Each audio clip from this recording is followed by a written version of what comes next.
We are joined by Dr. Jason Van Metting, Associate Professor at the Rinker School of Construction Management, University of Florida. He's also the Executive Director of AmeriCorps GatorCorps program, where members are part of a Milton Helene response and recovery. Thank you very much for joining us, Doctor. Firstly, we've seen some dramatic photos of the aftermath, but I want to hear from you. Could you describe for us the extent of destruction and damage you've seen and heard, and how they compare to previous hurricanes you've experienced? So personally, thanks for having me on, first of all. I'm living in Gainesville, so in the north of Florida, and we had expected, a lot higher wind and more rain than we received. 5 days ago, we were preparing that it might come straight up through Gainesville. The same thing 2 weeks ago, we were ready for Helene to come through Gainesville, and it went north. This one went to the east. So personally, I was kind of spared the dramatic effects that others experienced, but it's part of living in Florida. It's, I think, something that people accept when they live here or when they move here. A lot of people that live here moved here.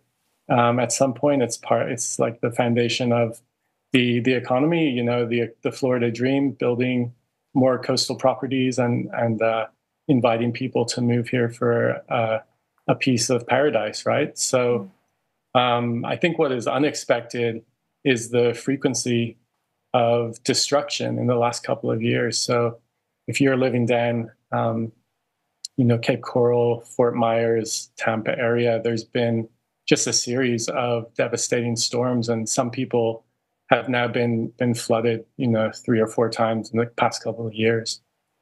Professor, the GatorCorps team is on the ground right now, as I understand it. Can I ask you, what specifically are they focusing on at this time? Are they involved in rescue? Are they involved in distributing aid? I mean, are they able to reach people in communities who were, cut off previously because of the storm and flooding and so forth?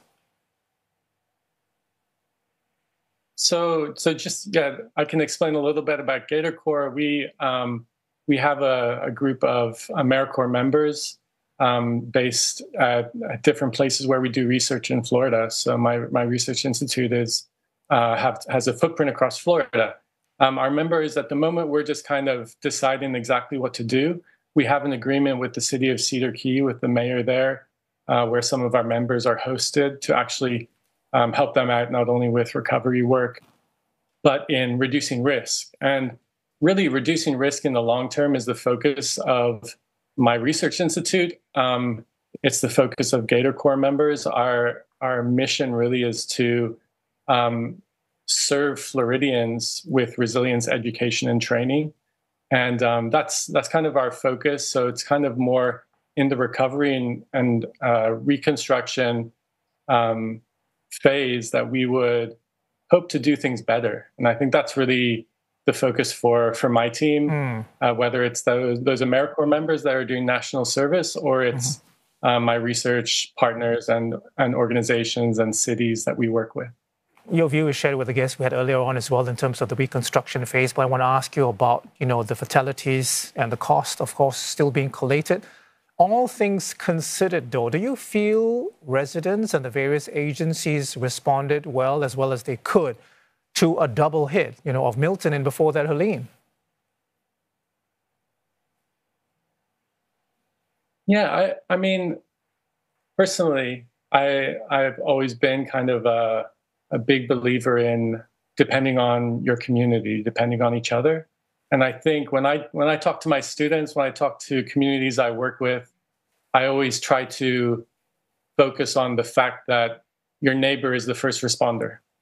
And so build that relationship as strong as you can, build those networks of care together, and you'll be safer. The emergency management system in this country is very professional. The authorities, I think, learned a lot of lessons, maybe from Katrina, from a lot of failures, and a lot of the emergency management that we see kicking into action is very professional and very prompt. I would say that the focus, even if you look at the videos that you showed in framing this issue, the focus on response is from the state, right? And I think we need to somehow bring more into focus the fact that communities really do step up for each other. And they're the first ones to try to keep people safe, even though they might not get the glory for it, right? You talked about the lessons being learned. Are there specific areas where you think additional support is necessary or where improvements could be made? Yeah, maybe I could point towards communication and trust that has sometimes been broken. You know, you think of communities that have suffered for so many decades and generations from disinvestment, from different systemic problems in the society, have not been prioritized by institutions and by systems. And so there's a lot of mistrust, a lot of, or a big lack of, communication and relationship with institutions, whether it's government, whether it's universities, experts, there's a lot of mistrust. And I think that what we need to do, rather than in an emergency say, well, that's just their problem. You heard from the mayor of Tampa, maybe on your show. The mayor of Tampa said, if you stay here, you're going to die. And I think that just shows a lack of understanding of the root cause of the mistrust. It's as if the expectation is that people should just trust us because we're the government, right? So we need to go back and understand why people don't trust each other. They don't trust the government. One reason I might say is you showed some clips of some of our political leaders who won't talk to each other and blame each other for everything. And that doesn't help with the kind of divides that we see in society. Understood. Professor, I want to ask you about another layer, and it relates to how homes are built in hurricane-prone areas like Florida, for example. I mean, I know a little about the construction industry, but does it make a difference if you use different materials, stronger materials, to, be ready, be prepared perhaps for higher intensity storms in the future?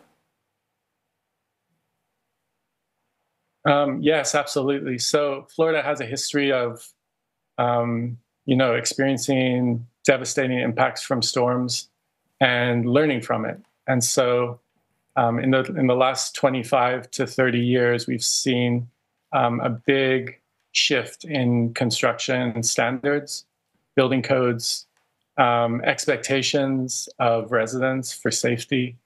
And if you look at any of the recent storms in Florida, most of the homes that have been built in the last 20, 25 years really don't sustain too much damage from the hazards themselves. And so whether that's, flood water coming up into the house, whether that's from wind, the homes are built really well now, and the building codes are really, really strong. And when you see a lot of the damage on your screens, a lot of that is from buildings that were built before 2000. And so to some degree, that's something that Florida has seen for a long time, where older homes, if they have the misfortune of being in the path of a storm, are likely to fail structurally. But like in saying that, it's a Floridian thing to rebuild. And the problem is that the construction industry after a disaster is one of the only sectors in society that has growth, right? A lot of the losses are felt elsewhere. Construction industry actually has a lot more work, obviously. And so there's a lot of incentives to build back quickly and to build back the same way in the same places. And so the big questions about Florida are like bigger picture. Are we willing to change how we think about living on the coast? If we think we're going to get flooded, we're going to get storm surge of 10 to 15 feet every year, how does that change how we think about rebuilding on the coast? And I think that's a conversation a lot of people are more and more willing to have. All right, Professor, I'm afraid we have to leave it there for now, but thank you very much for your time and your insight this morning. Associate Professor Jason von Metting from Rinker School of Construction Management at University of Florida.